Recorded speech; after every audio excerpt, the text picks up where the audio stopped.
Welcome back to another episode of APB. I am happy to be back for a new episode.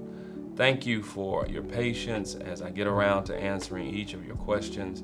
I will answer a few more today.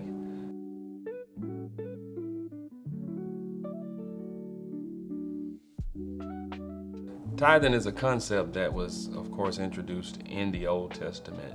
However, it is one that I do believe that the scripture still supports for us today.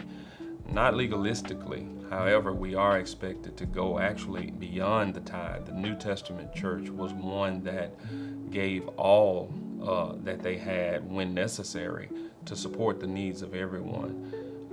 When Jesus taught about tithing to the Pharisees, one of the things that he mentioned to them was, these things you do and you neglect the weightier things.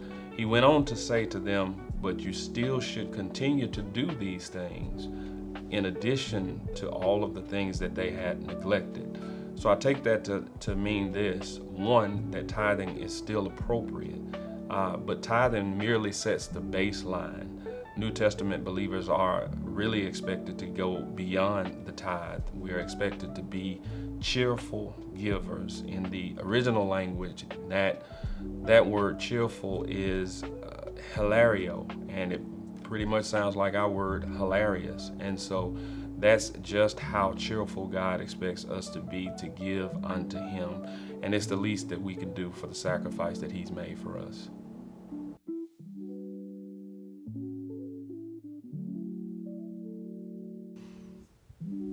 Well, here's how we incorporate Christ into our daily lives. We need to see Christ as our friend. Sometimes we can see God, sometimes we can see Christ as so far away from us. And what he said in the book of John was, you are my friends if you have done what I have commanded you. We should see Christ as our friend. We should walk with him as friend. He said that I don't call you servant because the master does not reveal to the servant his plans. But here's what Christ has done for us. He reveals to us the very plans of the Father.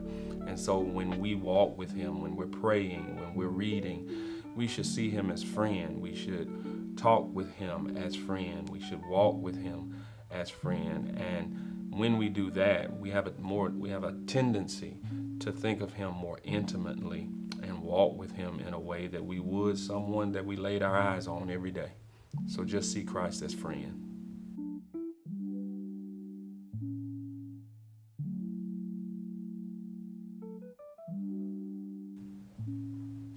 One thing that we can be assured of is that we will face storms in this Christian journey. We will get overwhelmed in this Christian journey. But I'm reminded of what the book of Hebrews tells us. And in chapter 12, it starts by saying, since we are surrounded by such a great cloud of witnesses, let us lay aside every weight. We have to take into context what happens in chapter 11 for us to really appreciate what's happening in chapter 12. And chapter 11 introduces us to what I would refer to as many of the faith champions, faith heroes, if you will.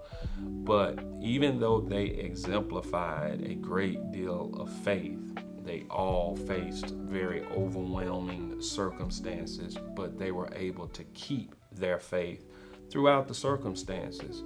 Abraham, he was challenged with moving into a land that he had no idea about. He was challenged to actually sacrifice the life of his own son.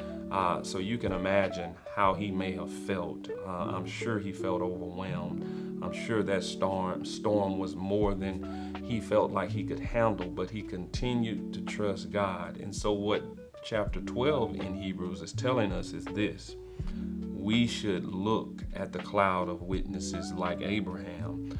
When we're discouraged, when we feel overwhelmed, when we're in the middle of the storm, then we should think about those faith champions and how they endured. Then he goes on in the book of Hebrews to tell us this.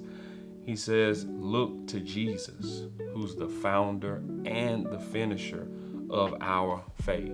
Consider him who endured from sinners such hostility against himself, so that you may not grow weary or faint-hearted.